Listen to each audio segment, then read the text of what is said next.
Hi friends, welcome to Aneesh learning BSc. ഇന്ന് നമ്മൾ discuss ചെയ്യുന്നത് കേരളത്തിലെ നദികളെക്കുറിച്ചാണ്. LDC സിലബസിലെ പ്രധാനപ്പെട്ട ഭാഗമാണ് നദികളും കായലുകളും എന്നുള്ളത്. അതിൽ നദികളെക്കുറിച്ചാണ് ഇന്ന് ഡിസ്കസ് ചെയ്യുന്നത്. 1974 കേരള സർക്കാരിൻ്റെ വിജ്ഞാപന പ്രകാരം 15 കിലോമീറ്ററോ അതിൽ കൂടുതലോ നീളമുള്ള ജലപ്രവാഹങ്ങളെയാണ് കേരളത്തിൽ നദികളായി കണക്കാക്കുന്നത്. 1974 കേരള സർക്കാരിൻ്റെ വിജ്ഞാപന പ്രകാരം 15 കിലോമീറ്ററോ അതിൽ കൂടുതലോ നീളമുള്ള ജലപ്രവാഹങ്ങളെയാണ് കേരളത്തിൽ നദികളായി കണക്കാക്കുന്നത്. കേരളത്തിലെ നദികളുടെ എണ്ണം 44ആണ്. കേരളത്തിൽ ആകെ നദികളുടെ എണ്ണം 44 നദികളാണ്. അതിൽ പടിഞ്ഞാറോട്ട് ഒഴുകുന്ന നദികളുടെ എണ്ണം 41ആണ്. കേരളത്തിലെ പടിഞ്ഞാറോട്ട് ഒഴുകുന്ന നദികളുടെ എണ്ണം 41. കേരളത്തിൽ കിഴക്കോട്ട് ഒഴുകുന്ന നദികളുടെ എണ്ണം 3 നദികളാണ്. കേരളത്തിലെ ആകെ നദികൾ 44 നദികൾ. അതിൽ പടിഞ്ഞാറോട്ട് ഒഴുകുന്ന നദികളുടെ എണ്ണം 41 നദികൾ. കിഴക്കോട്ട് ഒഴുകുന്ന നദികളുടെ എണ്ണം 3 നദികളാണ്. കിഴക്കോട്ട് ഒഴുകുന്ന നദികൾ കബനി, ഭവാനി, പാമ്പാർ എന്നിവയാണ്. കേരളത്തിലെ കിഴക്കോട്ട് ഒഴുകുന്ന നദികൾ 3 നദികളാണ്. കബനി, ഭവാനി, പാമ്പാർ എന്നീ നദികളാണ് കിഴക്കോട്ട് ഒഴുകുന്ന കേരളത്തിലെ നദികൾ. കേരളത്തിൽ 100 കിലോമീറ്ററിൽ കൂടുതൽ നീളമുള്ള നദികളുടെ എണ്ണം 11 നദികളാണ്. കേരളത്തിൽ 100 കിലോമീറ്ററിൽ കൂടുതൽ നീളമുള്ള നദികളുടെ എണ്ണം 11 എണ്ണമാണ്. കേരളത്തിൽ നദികളിൽ ആദ്യമായി വരുന്ന നദിയാണ് പെരിയാർ. കേരളത്തിലെ ഏറ്റവും നീളം കൂടിയ നദി എന്നറിയപ്പെടുന്നത് പെരിയാർ നദിയാണ്. കേരളത്തിൻ്റെ ജീവരേഖ എന്നറിയപ്പെടുന്ന നദി കൂടിയാണ് പെരിയാർ. അതുപോലെ തന്നെ കേരളത്തിൽ ഏറ്റവും കൂടുതൽ ജലവൈദ്യുത പദ്ധതികളുള്ള നദിയും പെരിയാർ നദിയാണ്.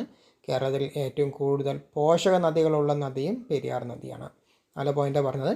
കേരളത്തിലെ ഏറ്റവും നീളം കൂടിയ നദി, കേരളത്തിൻ്റെ ജീവരേഖ എന്നറിയപ്പെടുന്ന നദി, കേരളത്തിൽ ഏറ്റവും കൂടുതൽ ജലവൈദ്യുത പദ്ധതികളുള്ള നദി, കേരളത്തിൽ ഏറ്റവും കൂടുതൽ പോഷക നദികൾ ഉള്ള നദിയും പെരിയാർ നദിയാണ്. അടുത്ത പോയിന്റ്, ചാണക്യൻ്റെ അർത്ഥശാസ്ത്രത്തിൽ ചൂർണി എന്ന പേരിൽ പരാമർശിക്കുന്ന നദിയാണ് പെരിയാർ നദി. ചാണക്യൻ്റെ അർത്ഥശാസ്ത്രത്തിൽ ചൂർണി എന്ന പേരിൽ അറിയപ്പെടുന്ന അല്ലെങ്കിൽ പരാമർശിക്കുന്ന നദിയാണ് പെരിയാർ നദി. അതുപോലെ തന്നെ ചാണക്യൻ്റെ അർത്ഥശാസ്ത്രത്തിൽ പരാമർശിച്ചിട്ടുള്ള കേരളത്തിലെ 2 നദികളാണ് പെരിയാർ നദിയും പമ്പ നദിയും. ശങ്കരാചാര്യർ പൂർണ്ണ എന്ന പേരിൽ പരാമർശിച്ചിട്ടുള്ള നദിയും പെരിയാർ നദിയാണ്. ശങ്കരാചാര്യർ പൂർണ്ണ എന്ന പേരിൽ പരാമർശിച്ചു. അതുപോലെ തന്നെ ചാണക്യൻ്റെ അർത്ഥശാസ്ത്രത്തിൽ ചൂർണി എന്ന പേരിലും പരാമർശിച്ചിരിക്കുന്ന നദിയാണ് പെരിയാർ നദി. ഇനി ആലുവ പുഴ, കാലടി പുഴ എന്നിങ്ങനെ അറിയപ്പെടുന്ന നദിയും പെരിയാർ നദിയാണ്. ആലുവ പുഴ, കാലടി പുഴ എന്നിങ്ങനെ അറിയപ്പെടുന്ന നദി പെരിയാർ നദിയാണ്. അടുത്തത്, കേരളത്തിൽ ഏറ്റവും കൂടുതൽ ജലം വഹിക്കുന്ന നദി പെരിയാർ നദിയാണ്. കേരളത്തിൽ ഏറ്റവും കൂടുതൽ ജലം വഹിക്കുന്ന നദിയും പെരിയാർ നദിയാണ്. അടുത്തത്, പെരിയാർ നദിയുടെ ഉത്ഭവസ്ഥാനം സഹ്യപർവ്വതത്തിലെ ശിവഗിരി മലകളിൽ നിന്നാണ്. തമിഴ്നാട്ടിൽ നിന്നാണ് ഉത്ഭവിക്കുന്നത്. പെരിയാർ നദിയുടെ ഉത്ഭവസ്ഥാനം സഹ്യപർവ്വതത്തിലെ ശിവഗിരി മലകളിൽ നിന്നാണ്. പെരിയാർ നദിയുടെ നീളം എന്നറിയപ്പെടുന്നത് 244 കിലോമീറ്ററാണ്. പെരിയാർ നദിയുടെ നീളം 244 കിലോമീറ്ററാണ്. പെരിയാർ ഒഴുകുന്ന ജില്ലകൾ എന്നറിയപ്പെടുന്നത് ഇടുക്കി ജില്ലയും എറണാകുളം ജില്ലയുമാണ്. പെരിയാർ ഒഴുകുന്ന കേരളത്തിലെ ജില്ലകളാണ് ഇടുക്കി, എറണാകുളം. പെരിയാറിനോട് ആദ്യം ചേരുന്ന പോഷക നദി ഏതാണെന്ന് ചോദിച്ചാൽ മുല്ലയാർ നദിയാണ്. പെരിയാറിനോട് ആദ്യം ചേരുന്ന പോഷക നദിയാണ് മുല്ലയാർ. അടുത്ത പോയിന്റ്, പെരിയാറിൻ്റെയും മുല്ലയാറിൻ്റെയും സംഗമ ഭാഗത്ത് സ്ഥിതി ചെയ്യുന്ന ഡാമാണ് മുല്ലപ്പെരിയാർ ഡാം. പെരിയാറിലെത്തുന്ന ആദ്യത്തെ പോഷക നദി എന്നറിയപ്പെടുന്നത് മുല്ലയാറാണ്. പെരിയാറിൻ്റെയും മുല്ലയാറിൻ്റെയും സംഗമ ഭാഗത്ത് സ്ഥിതി ചെയ്യുന്ന ഡാമാണ് മുല്ലപ്പെരിയാർ ഡാം. മൂന്നാറിൽ സംഗമിക്കുന്ന നദികൾ എന്നറിയപ്പെടുന്നത് മുതിരമ്പുഴ, നല്ലതണ്ണി, കുണ്ടള എന്നിവയാണ്. മൂന്നാറിൽ സംഗമിക്കുന്ന നദികളാണ് മുതിരമ്പുഴ, നല്ലതണ്ണി, കുണ്ടള. ഇനി പെരിയാറിൻ്റെ പോഷക നദികളാണ് മുല്ലയാർ, മുതിരപ്പുഴയാർ, പെരിഞ്ഞാംകുട്ടിയാർ അല്ലെങ്കിൽ പെരിഞ്ഞാംകുട്ടി പുഴ, പെരുതുറയാർ, കട്ടപ്പനയാർ, ചെറുതോണിയാർ, ഇടമലയാർ എന്നിവ. പെരിയാറിൻ്റെ പ്രധാന പോഷക നദികളാണ് മുല്ലയാർ, മുതിരപ്പുഴയാർ, പെരിഞ്ഞാംകുട്ടിയാർ അല്ലെങ്കിൽ പെരിഞ്ഞാംകുട്ടി പുഴ, പെരുതുറയാർ, കട്ടപ്പനയാർ, ചെറുതോണിയാർ, ഇടമലയാർ എന്നിവ. അടുത്തത്, കേരളത്തിലെ ഏറ്റവും വലിയ ജലവൈദ്യുത പദ്ധതിയാണ് ഇടുക്കി ജലവൈദ്യുത പദ്ധതി. കേരളത്തിലെ ഏറ്റവും വലിയ ജലവൈദ്യുത പദ്ധതി ഇടുക്കി ജലവൈദ്യുത പദ്ധതിയാണ്. ഇടുക്കി ജലവൈദ്യുത പദ്ധതി സ്ഥിതി ചെയ്യുന്ന നദി എന്നറിയപ്പെടുന്നത് പെരിയാർ നദിയാണ്. ഇടുക്കി ജലവൈദ്യുത പദ്ധതി സ്ഥിതി ചെയ്യുന്ന നദി പെരിയാർ നദിയാണ്. പെരിയാർ നദി ഒഴുകുന്നത് ഇടുക്കി ജില്ലയിലൂടെയാണ്. അതുകൊണ്ട് തന്നെ ഇടുക്കി ജലവൈദ്യുത പദ്ധതി സ്ഥിതി ചെയ്യുന്ന നദി ഏതാണെന്ന് ചോദിച്ചാലും പെരിയാർ നദിയാണ്. അടുത്തത് ആദിശങ്കര കീർത്തി സ്തംഭമണ്ഡലം സ്ഥിതി ചെയ്യുന്ന നദീതീരമാണ് പെരിയാർ. ആദിശങ്കര കീർത്തി സ്തംഭമണ്ഡലം സ്ഥിതി ചെയ്യുന്ന നദീതീരമാണ് പെരിയാർ നദി.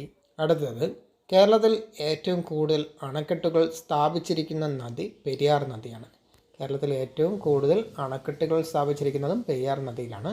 പെരിയാർ നദിയിൽ സ്ഥിതി ചെയ്യുന്ന അല്ലെങ്കിൽ സ്ഥാപിച്ചിട്ടുള്ള പ്രധാന അണക്കെട്ടുകളാണ് Mullaperiyar dam, Kundala dam, Mattupetty dam, Idukki dam, Cheruthoni dam, Kulamavu dam, Bhoothathankettu, Irattayar dam, lower Periyar, Idamalayar dam, Chenkulam dam, Anayirangal dam, Ponmudi dam.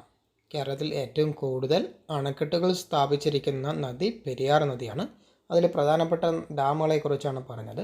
ഏറ്റവും പ്രധാനപ്പെട്ട മുല്ലപ്പെരിയാർ ഡാം, അതുപോലെ തന്നെ മാട്ടുപ്പെട്ടി ഡാം, ഇടുക്കി ഡാം, അതുപോലെ തന്നെ ഭൂതത്താൻകെട്ട്, പൊന്മുടി ഡാം. അങ്ങനെ കുറച്ച് ഡാമുകൾ മാത്രമേ ചോദിക്കാൻ ചാൻസ് ഉള്ളൂ. അല്ലാതെ ഒന്ന് അറിഞ്ഞു വയ്ക്കുക. അടുത്തത് കേരളത്തിൽ ഏറ്റവും കൂടുതൽ മലിനീകരിക്കപ്പെട്ട നദി എന്നറിയപ്പെടുന്നത് പെരിയാർ നദിയാണ്.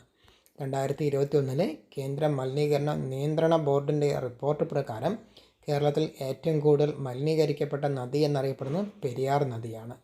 അടുത്തത് പെരിയാറിൻ്റെ പതനസ്ഥാനം വേമ്പനാട്ട് കായലാണ്. പെരിയാറിൻ്റെ പതനസ്ഥാനം അല്ലെങ്കിൽ പെരിയാർ നദി പതിക്കുന്നത് വേമ്പനാട്ട് കായലിലാണ്. അടുത്തത് പെരിയാറിൽ AD 1341 ഉണ്ടായ വെള്ളപ്പൊക്കത്തെ തുടർന്ന് നശിക്കാനിടയായ കേരളത്തിലെ ഏറ്റവും വലിയ കായൽ എന്നറിയപ്പെടുന്നത് വേമ്പനാട്ട് കായലാണ്. അതുപോലെ തന്നെ ഇന്ത്യയിലെ ഏറ്റവും വലിയ തണ്ണീർത്തടം എന്നറിയപ്പെടുന്നത് അല്ലെങ്കിൽ വെറ്റ്ലാൻഡ് എന്നറിയപ്പെടുന്നതും വേമ്പനാട്ട് കായലാണ്. അടുത്തത് പെരിയാറിൽ AD 1341 ഉണ്ടായ വെള്ളപ്പൊക്കത്തെ തുടർന്ന് നശിക്കാനിടയായ തുറമുഖമാണ് കൊടുങ്ങല്ലൂർ തുറമുഖം. പെരിയാറിൽ AD 1341 അതായത് 1341 ഉണ്ടായ വെള്ളപ്പൊക്കത്തെ തുടർന്ന് നശിക്കാനിടയായ തുറമുഖമാണ് കൊടുങ്ങല്ലൂർ തുറമുഖം. അടുത്തത് പെരിയാർ നദി മാർത്താണ്ഡംപുഴ, മംഗലംപുഴ എന്നിങ്ങനെ രണ്ടായി വേർപിരിയുന്ന സ്ഥലമാണ് ആലുവ. ആലുവയിൽ വെച്ചാണ് പെരിയാർ നദി മാർത്താണ്ഡംപുഴ, മംഗലംപുഴ എന്നിങ്ങനെ രണ്ടായി വേർപിരിയുന്നത്. അടുത്തത് മംഗലംപുഴ പതിക്കുന്ന നദി ഏത്? ചാലക്കുടിപ്പുഴ. മംഗലംപുഴ പതിക്കുന്ന നദിയാണ് ചാലക്കുടിപ്പുഴ. പെരിയാർ നദി മാർത്താണ്ഡംപുഴ, മംഗലംപുഴ എന്നിങ്ങനെ രണ്ടായി വേർപിരിയുന്നത് ആലുവയിൽ വെച്ചാണ്. അതിലൊരു പ്രധാന നദിയാണ് മംഗലംപുഴ. മംഗലംപുഴ പതിക്കുന്ന നദി എന്നറിയപ്പെടുന്നത് ചാലക്കുടിപ്പുഴയിലാണ്. അടുത്തത് പെരിയാറിൽ 1924 ഉണ്ടായ വെള്ളപ്പൊക്കം അറിയപ്പെടുന്ന പേര്. 99 വെള്ളപ്പൊക്കം.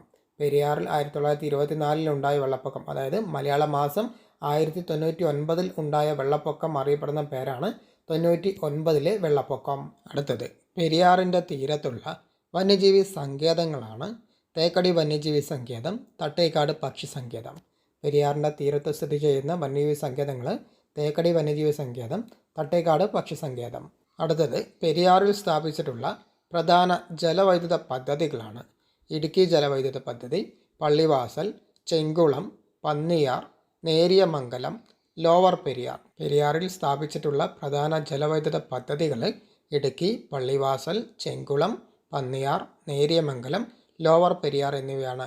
അടുത്തത് പെരിയാറിൻ്റെ തീരത്തുള്ള പ്രസിദ്ധമായ ക്രിസ്തീയ തീർത്ഥാടന കേന്ദ്രം മലയാറ്റൂർ പള്ളി. പെരിയാറിൻ്റെ തീരത്തുള്ള പ്രസിദ്ധമായ ക്രിസ്തീയ തീർത്ഥാടന കേന്ദ്രമാണ് മലയാറ്റൂർ പള്ളി. അടുത്തത് പെരിയാറിൻ്റെ തീരത്തെ പ്രശസ്തമായ സ്ഥലങ്ങളാണ് ആലുവ അദ്വൈതാശ്രമം, ശ്രീ ശങ്കരാചാര്യരുടെ ജന്മസ്ഥലമായ കാലടി, പ്രശസ്തമായ ആലുവ ശിവരാത്രി മഹോത്സവം നടക്കുന്ന ആലുവ തീരം. പെരിയാറിൻ്റെ തീരത്തെ പ്രശസ്തമായ സ്ഥലങ്ങൾ 3 പറഞ്ഞത്. ആലുവ അദ്വൈതാശ്രമം, ശ്രീ ശങ്കരാചാര്യരുടെ ജന്മസ്ഥലമായ കാലടി, പ്രശസ്തമായ ആലുവ ശിവരാത്രി മഹോത്സവം നടക്കുന്ന ആലുവ തീരം. അടുത്തത് ഒരു കറണ്ട് അഫയേഴ്സാണ്, പ്രധാന ഭാഗമാണ്. രാജ്യത്തെ 6 നദികളുടെ സംരക്ഷണത്തിനായി കേന്ദ്ര സർക്കാരിൻ്റെ ജൽശക്തി മന്ത്രാലയം ആവിഷ്കരിച്ച പദ്ധതിയിൽ ഉൾപ്പെട്ട കേരളത്തിലെ നദിയാണ് പെരിയാർ നദി. രാജ്യത്തെ 6 നദികളുടെ സംരക്ഷണത്തിനായി കേന്ദ്ര സർക്കാരിൻ്റെ ജൽശക്തി മന്ത്രാലയം ആവിഷ്കരിച്ച പദ്ധതിയിൽ ഉൾപ്പെട്ട കേരളത്തിലെ നദിയാണ് പെരിയാർ നദി. അടുത്തത് ഭാരതപ്പുഴയാണ്. കേരളത്തിലെ 2ാമത്തെ വലിയ നദി എന്നറിയപ്പെടുന്നത് ഭാരതപ്പുഴയാണ്. അതുപോലെ തന്നെ കേരളത്തിൻ്റെ നൈൽ എന്നറിയപ്പെടുന്നതും ഭാരതപ്പുഴയാണ്. കേരള സംസ്കാരത്തിന് ഏറ്റവും സംഭാവന നൽകുന്ന നദി, അതുപോലെ തന്നെ കേരള പൈതൃകത്തിൻ്റെ പര്യായമായ നദിയും ഭാരതപ്പുഴയാണ്. കേരളത്തിലെ 2ാമത്തെ വലിയ നദി എന്നറിയപ്പെടുന്നു കേരളത്തിൻ്റെ നൈൽ നദി എന്നറിയപ്പെടുന്നതും ഭാരതപ്പുഴയാണ്. ചിറ്റൂരിൽ ഭാരതപ്പുഴ അറിയപ്പെടുന്ന പേര് ശോകനാശിനി പുഴ എന്നാണ്. ചിറ്റൂരിൽ, അതായത് പാലക്കാട് ചിറ്റൂരിൽ ഭാരതപ്പുഴ അറിയപ്പെടുന്ന പേര് ശോകനാശിനി പുഴ എന്നാണ്. ശോകനാശിനി പുഴ എന്ന പേര് ഭാരതപ്പുഴയ്ക്ക് നൽകിയ വ്യക്തിയാണ് തുഞ്ചത്ത് രാമാനുജൻ എഴുത്തച്ഛൻ. ശോകനാശിനി പുഴ എന്ന പേര് ഭാരതപ്പുഴയ്ക്ക് നൽകിയ വ്യക്തി തുഞ്ചത്ത് രാമാനുജൻ എഴുത്തച്ഛനാണ്. ചിറ്റൂരിലാണ് ഭാരതപ്പുഴ ശോകനാശിനി പുഴ എന്ന പേരിൽ അറിയപ്പെടുന്നത്. അടുത്തത് ഭാരതപ്പുഴ അറിയപ്പെടുന്ന മറ്റു പേരുകളാണ് നിള, പേരാർ, പൊന്നാനിപ്പുഴ എന്നിവ.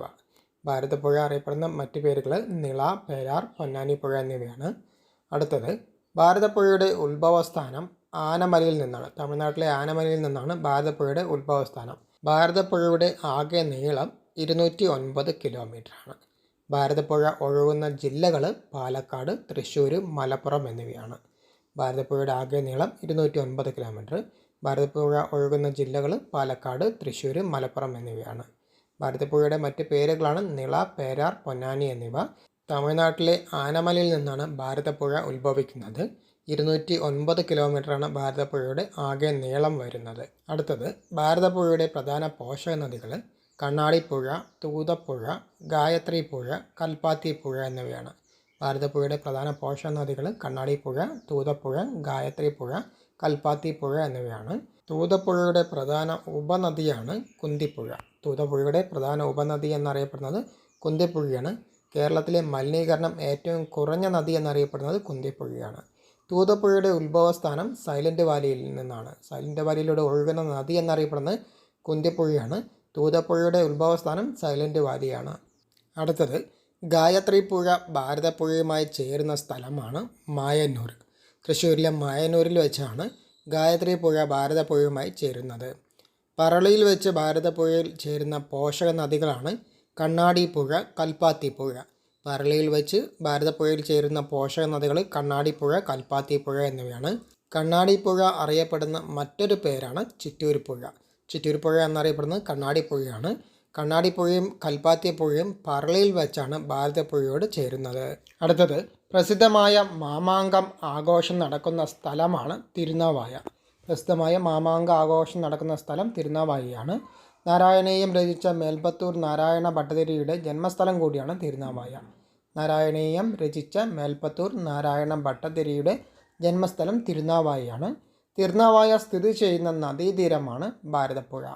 തിരുനാവായ സ്ഥിതി ചെയ്യുന്നത് നദീതീരം ഏതാണെന്ന് ചോദിച്ചാൽ ഭാരതപ്പുഴയാണ്. അടുത്തത് ഗാന്ധിജി, ജവഹർലാൽ നെഹ്റു, ലാൽ ബഹദൂർ ശാസ്ത്രി എന്നിവരുടെ ചിതാഭസ്മം ഭാരതപ്പുഴയിൽ നിമജ്ജനം ചെയ്തത് എവിടെ വച്ചാണ്? തിരുനാവായ. ഗാന്ധിജി, ജവഹർലാൽ നെഹ്റു, ലാൽ ബഹദൂർ ശാസ്ത്രി എന്നിവരുടെ ചിതാഭസ്മം ഭാരതപ്പുഴയിൽ നിമജ്ജനം ചെയ്തത് തിരുനാവായയുടെ തീരത്ത് വെച്ചാണ്. അടുത്തത് കേരളത്തിലെ ആദ്യത്തെ ഉരുക്ക് തടയണ നിർമ്മിച്ചിരിക്കുന്നത് ഭാരതപ്പുഴയിലാണ്. ഉരുക്ക് തടയണ ബന്ധിപ്പിക്കുന്നത് പാലക്കാട് ജില്ലയിലെ മാന്നന്നൂരിനെയും തൃശ്ശൂർ ജില്ലയിലെ പൈങ്കുളത്തെയുമാണ്. കേരളത്തിലെ ആദ്യത്തെ ഉരുക്ക് തടയണ നിർമ്മിച്ചിരിക്കുന്നത് ഭാരതപ്പുഴയിലാണ്. ഉരുക്ക് തടയണ ബന്ധിപ്പിക്കുന്ന സ്ഥലങ്ങളാണ് പാലക്കാട് ജില്ലയിലെ മാന്നന്നൂരിനെയും തൃശ്ശൂർ ജില്ലയിലെ പൈങ്കുളത്തെയുമാണ്. അടുത്തത് കേരളത്തിലെ ഏറ്റവും വലിയ അണക്കെട്ട് മലമ്പുഴ അണക്കെട്ടാണ്. കേരളത്തിലെ ഏറ്റവും വലിയ അണക്കെട്ട് എന്നറിയപ്പെടുന്നത് മലമ്പുഴ അണക്കെട്ടാണ്. മലമ്പുഴ അണക്കെട്ട് സ്ഥാപിച്ചിരിക്കുന്ന നദിയാണ് ഭാരതപ്പുഴ നദി. മലമ്പുഴ അണക്കെട്ട് സ്ഥിതി ചെയ്യുന്ന അല്ലെങ്കിൽ സ്ഥാപിച്ചിരിക്കുന്ന നദി ഏതാണെന്ന് ചോദിച്ചാൽ ഭാരതപ്പുഴയാണ്. അടുത്തത് ചെറുതുരുത്തിയിലെ കേരള കലാമണ്ഡലം സ്ഥിതി ചെയ്യുന്ന നദീതീരം കൂടിയാണ് ഭാരതപ്പുഴ. ചെറുതുരുത്തിയിലെ കേരള കലാമണ്ഡലം സ്ഥിതി ചെയ്യുന്ന നദീതീരം ഭാരതപ്പുഴയാണ്. അടുത്തത് ശബരിമല ഇടത്താവളമായ മിനി പമ്പ സ്ഥിതി ചെയ്യുന്ന നദീതീരം കൂടിയാണ് ഭാരതപ്പുഴ.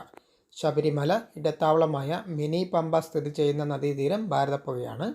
ഭാരതപ്പുഴയുടെ തീരത്ത് മലപ്പുറം ജില്ലയിൽ കുറ്റിപ്പുറം പാലത്തിന് സമീപമുള്ള സ്നാനഘട്ടത്തെയാണ് ഔദ്യോഗികമായി ശബരിമല ഇടത്താവളമായി പ്രഖ്യാപിച്ചത്. ഇതാണ് മിനി പമ്പ എന്ന് അറിയപ്പെടുന്നത്. ഭാരതപ്പുഴയുടെ തീരത്ത് മലപ്പുറം ജില്ലയിൽ കുറ്റിപ്പുറം പാലത്തിന് സമീപമുള്ള സ്നാനഘട്ടത്തെ ഔദ്യോഗികമായി ശബരിമല ഇടത്താവളമായി പ്രഖ്യാപിച്ചു. ഇതിനെയാണ് മിനി പമ്പ എന്ന് അറിയപ്പെടുന്നത്. മിനി പമ്പ സ്ഥിതി ചെയ്യുന്ന നദീതീരം എന്നറിയപ്പെടുന്നത് ഭാരതപ്പുഴ നദീതീരമാണ്. അടുത്തത് നിള തീരത്തെ പ്രസിദ്ധമായ ഒരു കലാരൂപമാണ് തോൽപ്പാവക്കൂത്ത്. നിളയുടെ തീരത്ത് അല്ലെങ്കിൽ ഭാരതപ്പുഴയുടെ തീരത്തെ പ്രസിദ്ധമായ ഒരു കലാരൂപമാണ് തോൽപ്പാവക്കൂത്ത്. അടുത്തത് നിളയുടെ കഥാകാരൻ എന്നറിയപ്പെടുന്ന വ്യക്തിയാണ് MT വാസുദേവൻ നായർ. നിളയുടെ കഥാകാരൻ എന്നറിയപ്പെടുന്ന വ്യക്തി MT വാസുദേവൻ നായർ. അതുപോലെ തന്നെ നിളയുടെ കവി എന്നറിയപ്പെടുന്ന വ്യക്തിയാണ് P കുഞ്ഞിരാമൻ നായർ. നിളയുടെ കഥാകാരൻ എന്നറിയപ്പെടുന്നത് MT വാസുദേവൻ നായരാണ്. നിളയുടെ കവി എന്നറിയപ്പെടുന്ന വ്യക്തി P കുഞ്ഞിരാമൻ നായരാണ്. അടുത്തത് കേരളത്തിലെ ഏറ്റവും വിസ്തീർണമുള്ള നദീതടം എന്നറിയപ്പെടുന്നത് ഭാരതപ്പുഴയുടെ നദീതടമാണ്. 6186 ചതുരശ്ര കിലോമീറ്ററാണ്. കേരളത്തിലെ ഏറ്റവും വിസ്തീർണമുള്ള നദീതടം ഭാരതപ്പുഴയുടെ നദീതടമാണ്.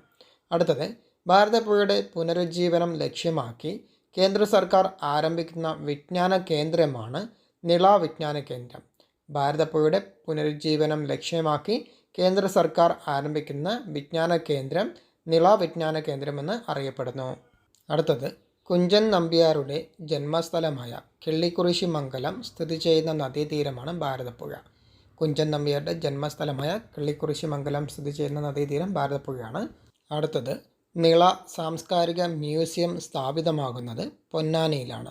നിള സാംസ്കാരിക മ്യൂസിയം സ്ഥാപിതമാകുന്നത് പൊന്നാനിയിലാണ്.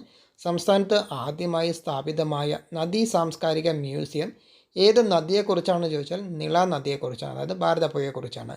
സംസ്ഥാനത്ത് ആദ്യമായി സ്ഥാപിതമായ നദീ സാംസ്കാരിക മ്യൂസിയം നിള നദിയെക്കുറിച്ചാണ്, അല്ലെങ്കിൽ ഭാരതപ്പുഴയെക്കുറിച്ചാണ്. അടുത്തത് ഭാരതപ്പുഴയിലെ മറ്റ് അണക്കെട്ടുകളാണ് Mangalam dam, Pothundi dam, Meenkara dam, Chulliyar dam എന്നിവ. ഭാരതപ്പുഴയിലെ ഏറ്റവും വലിയ അണക്കെട്ട് എന്നറിയപ്പെടുന്നത് മലമ്പുഴ അണക്കെട്ടാണ്. അതുപോലെ തന്നെ മറ്റ് അണക്കെട്ടുകളാണ് Mangalam dam, Pothundi dam, Meenkara dam, Chulliyar dam എന്നിവ. അടുത്തത് ഭാരതപ്പുഴ പതിക്കുന്നത് അറബിക്കടലിലാണ്. ഭാരതപ്പുഴ പതിക്കുന്നത് അറബിക്കടലിൽ. ഭാരതപ്പുഴ ഉത്ഭവിക്കുന്നത് എവിടെ നിന്നാണ്? ആനമല നിരകളിലെ പോത്തന്നൂരിനടുത്ത് നിന്നാണ്. അതായത് തമിഴ്നാട്ടിലെ ആനമല നിരകളിലെ പോത്തന്നൂരിനടുത്ത് നിന്നാണ് ഭാരതപ്പുഴ ഉത്ഭവിക്കുന്നത്. ഭാരതപ്പുഴ പതിക്കുന്നത് അറബിക്കടലിലാണ്. അടുത്തത് ഭാരതപ്പുഴ അറബിക്കടലിനോട് ചേരുന്ന സ്ഥലം അറിയപ്പെടുന്നത് പൊന്നാനിയാണ്. മലപ്പുറത്തെ പൊന്നാനിയിലാണ് ഭാരതപ്പുഴ അറബിക്കടലിനോട് ചേരുന്ന സ്ഥലം. അടുത്തത് ഭാരതപ്പുഴയുടെ അഴിമുഖത്ത് സ്ഥിതി ചെയ്യുന്ന മത്സ്യബന്ധന തുറമുഖം ഏത്? പൊന്നാനി തുറമുഖം. ഭാരതപ്പുഴയുടെ അഴിമുഖത്ത് സ്ഥിതി ചെയ്യുന്ന മത്സ്യബന്ധന തുറമുഖമാണ് പൊന്നാനി തുറമുഖം. ഭാരതപ്പുഴ പതിക്കുന്നത് അറബിക്കടലിൽ, ഉത്ഭവിക്കുന്നത് ആനമല നിരകളിലെ പോത്തന്നൂരിനടുത്ത് നിന്നാണ്, തമിഴ്നാട്ടിൽ. ഭാരതപ്പുഴ അറബിക്കടലിനോട് ചേരുന്ന സ്ഥലം പൊന്നാനിയാണ്, മലപ്പുറത്തെ പൊന്നാനിയിലാണ്. ഭാരതപ്പുഴയുടെ അഴിമുഖത്ത് സ്ഥിതി ചെയ്യുന്ന മത്സ്യബന്ധന തുറമുഖം എന്നറിയപ്പെടുന്നത് പൊന്നാനി തുറമുഖമാണ്. അടുത്തതായി വരുന്ന നദിയാണ് പമ്പാ നദി. കേരളത്തിലെ ഏറ്റവും നീളം കൂടിയ മൂന്നാമത്തെ നദിയാണ് പമ്പാ നദി. കേരളത്തിലെ ഏറ്റവും നീളം കൂടിയ മൂന്നാമത്തെ നദി. ഒന്നാമത്തെ പെരിയാർ, രണ്ടാമത്തെ ഭാരതപ്പുഴ, മൂന്നാമത്തെ പമ്പാ നദിയാണ്. അടുത്തത് ദക്ഷിണ ഭഗീരഥി എന്നറിയപ്പെടുന്ന നദിയാണ് പമ്പാ നദി. ദക്ഷിണ ഭഗീരഥി എന്നറിയപ്പെടുന്ന നദിയാണ് പമ്പാ നദി. അതുപോലെ തന്നെ പ്രാചീന കാലത്ത് ബാരിസ് എന്നറിയപ്പെട്ടിരുന്ന നദിയാണ് പമ്പാ നദി. ദക്ഷിണ ഭഗീരഥി എന്നറിയപ്പെടുന്ന നദിയും അതുപോലെ തന്നെ പ്രാചീന കാലത്ത് ബാരിസ് എന്നറിയപ്പെട്ടിരുന്ന നദിയും പമ്പാ നദിയാണ്. അടുത്തത് തിരുവിതാംകൂറിലെ ജീവനാഡി എന്നറിയപ്പെടുന്ന നദി പമ്പാ നദിയാണ്. തിരുവിതാംകൂറിലെ ജീവനാഡി എന്നറിയപ്പെട്ടിരുന്ന നദിയും പമ്പാ നദിയാണ്. അടുത്തത് പമ്പാ നദിയുടെ ഉത്ഭവസ്ഥാനം പൊളിച്ചിമല. പീരമേട് പീഠഭൂമിയിലാണ് വരുന്നത്. ഇടുക്കി ജില്ലയിലെ പീരമേട് പീഠഭൂമിയുടെ ഭാഗമായ പൊളിച്ചിമലയിലാണ് പമ്പാ നദിയുടെ ഉത്ഭവസ്ഥാനം. ഇനി പമ്പാ നദിയുടെ ആകെ നീളം എന്ന് പറയുന്നത് 176 കിലോമീറ്ററാണ്. പമ്പാ നദിയുടെ ആകെ നീളം 176 കിലോമീറ്ററാണ്. അടുത്തത് പമ്പാ നദി ഒഴുകുന്ന ജില്ലകൾ എന്നറിയപ്പെടുന്നത് പത്തനംതിട്ട, ഇടുക്കി, ആലപ്പുഴ എന്നിവയാണ്. പമ്പാ നദി ഒഴുകുന്ന ജില്ലകളാണ് പത്തനംതിട്ട, ഇടുക്കി, ആലപ്പുഴ. അടുത്തത് പമ്പാ നദിയുടെ പ്രധാന പോഷക നദികളാണ് അച്ചൻകോവിലാർ, കക്കിയാർ, കല്ലാർ, അഴുതയാർ, മണിമലയാർ. അച്ചൻകോവിലാർ, കക്കിയാർ, കല്ലാർ, അഴുതയാർ, മണിമലയാർ എന്നിവയാണ് പമ്പാ നദിയുടെ പ്രധാന പോഷക നദികൾ. അടുത്തത് പന്തളം പട്ടണത്തെ ചുറ്റി ഒഴുകുന്ന നദിയാണ് അച്ചൻകോവിലാർ. പന്തളം പട്ടണത്തെ ചുറ്റി ഒഴുകുന്ന നദി ഏതാണെന്ന് ചോദിച്ചാൽ അച്ചൻകോവിലാറാണ്. അച്ചൻകോവിലാർ പമ്പാ നദിയിൽ ചേരുന്ന സ്ഥലം എന്നറിയപ്പെടുന്നത് വീയപുരമാണ്. അച്ചൻകോവിലാർ പമ്പാ നദിയിൽ ചേരുന്ന സ്ഥലമാണ് വീയപുരം. പന്തളം പട്ടണത്തെ ചുറ്റി ഒഴുകുന്ന നദിയാണ് അച്ചൻകോവിലാർ. അടുത്തത് പമ്പാ നദിയിൽ സ്ഥിതി ചെയ്യുന്ന പ്രധാന ഡാമുകളാണ് ശബരി ഡാം, കക്കാട് ഡാം. പമ്പാ നദിയിൽ സ്ഥിതി ചെയ്യുന്ന പ്രധാന ഡാമുകൾ ശബരി ഡാം, കക്കാട് ഡാം എന്നിവയാണ്. അടുത്തത് പമ്പയുടെ ദാനം എന്നറിയപ്പെടുന്ന സ്ഥലമാണ് കുട്ടനാട്. പമ്പയുടെ ദാനം എന്നറിയപ്പെടുന്ന സ്ഥലം കുട്ടനാടാണ്. അടുത്തത് പമ്പാ നദീതീരത്ത് സ്ഥിതി ചെയ്യുന്ന തീർത്ഥാടന കേന്ദ്രങ്ങളാണ് ശബരിമല, എടത്വപ്പള്ളി, പരുമലപ്പള്ളി, ആറന്മുള. പമ്പാ തീരത്ത് സ്ഥിതി ചെയ്യുന്ന തീർത്ഥാടന കേന്ദ്രങ്ങളാണ് ശബരിമല, എടത്വപ്പള്ളി, പരുമലപ്പള്ളി, ആറന്മുള എന്നിവ. അടുത്തത് പമ്പ നദിയിലെ വള്ളംകളികളാണ്. പ്രധാനപ്പെട്ട വള്ളംകളികളാണ് ആറന്മുള ഉത്രട്ടാതി വള്ളംകളി, ചമ്പക്കുളം മൂലം വള്ളംകളി, രാജീവ് ഗാന്ധി ട്രോഫി വള്ളംകളി, ഉത്രാടം തിരുനാൾ വള്ളംകളി. അതായത് നീരാറ്റുപുറം വള്ളംകളിയാണ് ഉത്രാടം തിരുനാൾ വള്ളംകളി എന്ന് അറിയപ്പെടുന്നത്. പമ്പാ നദിയിലെ പ്രധാന വള്ളംകളികളാണ് ആറന്മുള ഉത്രട്ടാതി വള്ളംകളി, ചമ്പക്കുളം മൂലം വള്ളംകളി, രാജീവ് ഗാന്ധി ട്രോഫി വള്ളംകളി, ഉത്രാടം തിരുനാൾ വള്ളംകളി എന്നറിയപ്പെടുന്ന നീരേറ്റുപുറം വള്ളംകളി. അടുത്തത് ശബരിമല സ്ഥിതി ചെയ്യുന്ന നദീതീരം പമ്പാ നദിയാണ്. ശബരിമല സ്ഥിതി ചെയ്യുന്ന നദീതീരം പമ്പ. ശബരിമലയിലെ തിരുവാഭരണം സൂക്ഷിക്കുന്ന വലിയ കോയിക്കൽ ക്ഷേത്രം സ്ഥിതി ചെയ്യുന്ന നദീതീരം അച്ചൻകോവിലറാണ്. ശബരിമലയിലെ തിരുവാഭരണം സൂക്ഷിക്കുന്ന വലിയ കോയിക്കൽ ക്ഷേത്രം സ്ഥിതി ചെയ്യുന്ന നദീതീരം അച്ചൻകോവിലറാണ്. അടുത്തത് മാരമൻ കൺവെൻഷൻ നടക്കുന്ന നദീതീരം പമ്പ നദീതീരമാണ്. മാരമൻ കൺവെൻഷൻ നടക്കുന്ന നദീതീരമാണ് പമ്പ. ഏഷ്യയിലെ ഏറ്റവും വലിയ ക്രിസ്തുമത സമ്മേളനം എന്നറിയപ്പെടുന്നത് മാരമൻ കൺവെൻഷനാണ്. മാരമൻ കൺവെൻഷൻ നടക്കുന്ന നദീതീരം പമ്പ നദിയാണ്. അടുത്തത് ചെറുകോൽപ്പുഴ ഹിന്ദുമത സമ്മേളനം നടക്കുന്ന നദീതീരം പമ്പ നദിയാണ്. ചെറുകോൽപ്പുഴ ഹിന്ദുമത സമ്മേളനം നടക്കുന്ന നദീതീരമാണ് പമ്പ നദി. അതുപോലെ തന്നെ ക്രിസ്ത്യാനികളുടെ മാരമൻ കൺവെൻഷൻ നടക്കുന്ന നദീതീരവും പമ്പ നദിയാണ്. അടുത്തത് പമ്പാ നദിയിൽ സ്ഥിതി ചെയ്യുന്ന വെള്ളച്ചാട്ടമാണ് പെരുന്തേനരുവി. പമ്പാ നദിയിൽ സ്ഥിതി ചെയ്യുന്ന വെള്ളച്ചാട്ടം പെരുന്തേനരുവി. അടുത്തത് വേദകാലഘട്ടത്തിന് മുമ്പുണ്ടായിരുന്ന ദ്രാവിഡാരാധനയുടെ ഭാഗമായ മൺശില്പങ്ങൾ കണ്ടെത്തിയ കേരളത്തിലെ നദീതീരമാണ് പമ്പ. വേദകാലഘട്ടത്തിനു മുമ്പുണ്ടായിരുന്ന ദ്രാവിഡാരാധനയുടെ ഭാഗമായ മൺശില്പങ്ങൾ കണ്ടെത്തിയ കേരളത്തിലെ നദീതീരം പമ്പാ നദിയാണ്. അടുത്തത് നാഷണൽ റിവർ കൺസർവേഷൻ പ്ലാൻ പ്രകാരം പമ്പ നദിയെ മാലിന്യമുക്തമാക്കാൻ കേന്ദ്ര സർക്കാർ ആരംഭിച്ച പദ്ധതിയാണ് Pamba action plan. National river conservation plan പ്രകാരം പമ്പ നദിയെ മാലിന്യമുക്തമാക്കാൻ കേന്ദ്ര സർക്കാർ ആരംഭിച്ച പദ്ധതിയാണ് പമ്പ ആക്ഷൻ പ്ലാൻ. അടുത്തത് പമ്പയുടെ പതനസ്ഥാനം വേമ്പനാട്ട് കായലിലാണ്. പമ്പാ നദി ഉത്ഭവിക്കുന്നത് പുളിച്ചിമലയിൽ നിന്ന്. ഇടുക്കി ജില്ലയിലെ പീരമേട് പീഠഭൂമിയിലെ പുളിച്ചിമലയിൽ നിന്നാണ്. പമ്പാ നദിയുടെ പതനസ്ഥാനം വരുന്നത് വേമ്പനാട്ട് കായലിലാണ്. ഇന്ന് നമ്മൾ ഡിസ്കസ് ചെയ്യുന്നത് കേരളത്തിലെ പ്രധാനപ്പെട്ട നദികളാണ്. അതായത് 3 നദികളെക്കുറിച്ചാണ്. പെരിയാർ, ഭാരതപ്പുഴ, പമ്പ എന്നീ 3 നദികളെക്കുറിച്ചാണ് ഇന്ന് ഡിസ്കസ് ചെയ്തത്. ഇന്നത്തെ വീഡിയോ നിങ്ങൾക്ക് പ്രയോജനപ്പെട്ടു എന്ന് വിചാരിക്കുന്നു. വീഡിയോ ഇഷ്ടപ്പെട്ടു കഴിഞ്ഞാൽ വീഡിയോ ഒന്ന് ലൈക്ക് ചെയ്യുക. അതുപോലെ തന്നെ നിങ്ങളുടെ സുഹൃത്തുക്കൾക്കും ഷെയർ ചെയ്യുക. ഈ ചാനൽ ആദ്യമായിട്ട് കാണുന്നവരാണെങ്കിൽ ഈ ചാനലിന് സബ്സ്ക്രൈബ് ചെയ്യുക. തൊട്ടടുത്തുള്ള ബെല്ലൈക്കണിൽ ആളെന്ന ഓപ്ഷൻ കൂടി എനേബിൾ ചെയ്ത് വെച്ച് കഴിഞ്ഞാൽ ഞാനിടുന്ന വീഡിയോസെല്ലാം നിങ്ങൾക്ക് നോട്ടിഫിക്കേഷനായി ലഭിക്കുന്നതാണ്. പുതിയ ടോപ്പിക്കുമായി വീണ്ടും കാണാം.